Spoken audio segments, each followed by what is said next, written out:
পৃথিবীতে বেঁচে থাকতে হলে সবথেকে বেশি প্রয়োজন যেটা হয় সেটা হলো মানসিক শান্তি। আর এই মানসিক শান্তির জন্যই মানুষ কত কিছুই না করে। আর আমার কাছে মানসিক শান্তির সবথেকে বড় মাধ্যম হচ্ছে কোথাও ঘুরতে যাওয়া। হ্যালো বন্ধুরা, আবারও ফিরে এলাম নতুন একটি ভিডিও নিয়ে। ভিডিওতে আপনারা যেই পার্কটি দেখতে পাচ্ছেন এটা হচ্ছে বরিশালের উজিরপুরে খুবই মনোরম পরিবেশে অবস্থিত একটি পার্ক। এই পার্কটি মোল্লা পার্ক নামে পরিচিত। স্থানীয় লোকজনের কাছে খুবই সুপরিচিত এবং সুন্দর একটি জায়গা। আসলে কাছ থেকে না দেখলে এর সৌন্দর্য আমরা অনেকটাই মুখে বলে প্রকাশ করতে পারবো না। হ্যাঁ বন্ধুরা, আমরা কিছুদিন আগেই পরিবারের বেশ কিছু সদস্য মিলে এই পার্কটিতে ঘুরতে গিয়েছিলাম। আসলে বাইরে থেকে দেখে বোঝা যাচ্ছিল না যে ভিতরের পরিবেশটা এত সুন্দর হবে, কিন্তু ভিতরে ঢুকেই তো আমি পুরো অবাক। চারদিকে গাছপালায় ঘেরা, মাঝখানে পার্ক, মানে বাচ্চাদের জন্য ঘোরার এত সুন্দর আর মজা করার জন্য এত সুন্দর জায়গা যা বলার মতো না। কত সুন্দর বাচ্চারা ছোটাছুটি করে খেলছে, দৌড়াচ্ছে, দেখতেই তো পাচ্ছেন। আমার কাছে এক হিসাবে খুব বেশি ভালো লেগেছিল। ওখানে গিয়েই যেন মনটা খুব ভালো হয়ে গিয়েছে। আসলে আমরা যে টাইমটিতে গিয়েছিলাম ওই সময়টা একটু মেঘ ছিল আকাশে, তাই পরিবেশটা খুব বেশি চকচকে মনে হচ্ছিল না, কিন্তু তারপরেও সব মিলিয়ে খুব ভালো একটা পরিবেশ ছিল। সব থেকে বড় আকর্ষণীয় ব্যাপার হচ্ছে চারপাশেই শুধু রাস্তা আর আশেপাশে অনেক ধরনের গাছ। চারপাশেই এত ফুলের বাগান ছিল আর এত আইটেম ছিল যা আমি আসলেই বলতে পারবো না। আমি অনেক কিছুই এখানে চিনি না, ফার্স্ট টাইম আমি ওখানে গিয়েছিলাম।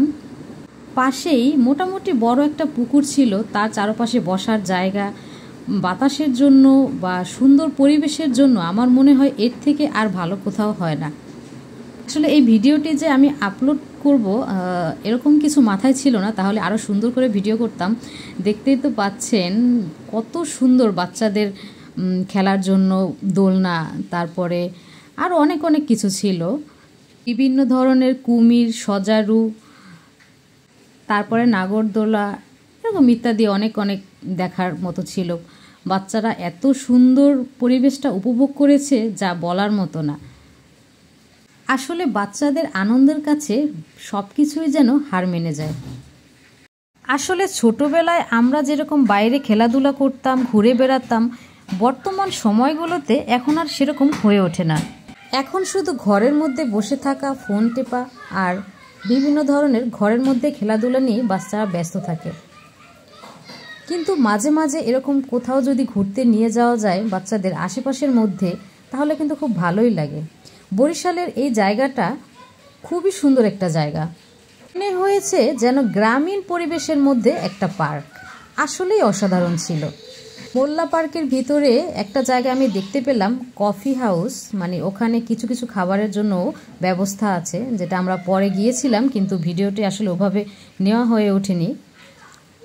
আর কী বা খাবো, আমার মনে হচ্ছিল আমি যেন পুরো পার্কটি শুধু ঘুরে আর ঘুরে বেড়াই। সব কিছু দেখার মতো অনেক সুন্দর ছিল। কিছু কিছু জায়গা থেকে আমরা অনেক ছবি নিয়েছিলাম, ভিডিও নিয়েছিলাম, আর বাচ্চারা উপভোগ করছিল। প্রতিটি বাচ্চারই সঠিক সময় মানসিক বিকাশের অনেক বেশি প্রয়োজন। এই জন্যই আমাদেরকে উচিত এদেরকে সময় করে দেওয়া, এদেরকে সময় দেওয়া এবং এরা যাতে খুব ভালোভাবে বেড়ে ওঠে সেই সুযোগটা তৈরি করে দেওয়া। বাচ্চারাও একদিন আমাদের মতোই বড় হবে, তাদের আর এই শখ, ঘোরাফেরা, এত আনন্দ করার সময়ও থাকবে না, কিন্তু যখন যেই সময়টা প্রয়োজন সেই সময়টা তাদের দেওয়া উচিত। বন্ধুরা, ফুলের বাগানগুলো দেখে আমি জাস্ট সত্যি অবাক হয়ে গিয়েছিলাম। এত সুন্দর, এত সুন্দরভাবে সাজানো সব কিছু, সম্পূর্ণ গ্রামীণ পরিবেশে, একেবারেই অসাধারণ। এই যে ছোট ছোট ঘর দেখতে পাচ্ছেন, এর মধ্যে আছে কয়েক প্রকারের পশু পাখি, মানে ছোট ছোট পাখি যেগুলো খাঁচায় আটকে রাখা যায় ওই ধরনের। আর এগুলো হচ্ছে সিরামিক্স বা মাটি দিয়ে ওইভাবেই তৈরি করা। আমি বলবো ছবি তোলার জন্য এত সুন্দর একটা পরিবেশ মনে হয় আশেপাশে আর নেই। সময় সুযোগ হলে অবশ্যই আপনারা এই পার্কটিতে ঘুরতে যাবেন এবং উপভোগ করবেন। আমি গ্যারান্টি দিয়ে বলতে পারি এই জায়গার মতো এত সুন্দর পরিবেশ খুব একটা দেখতে পাবেন না।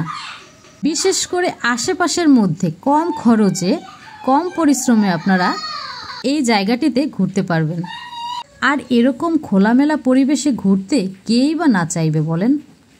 আমাদের অনেক রিলেটিভসরা সাথে ছিল, তাদের নিয়ে খুব মজা করেছি এবং ঘুরেছি। ভিডিওটি শেয়ার করতে পেরে আমার খুব ভালো লাগলো।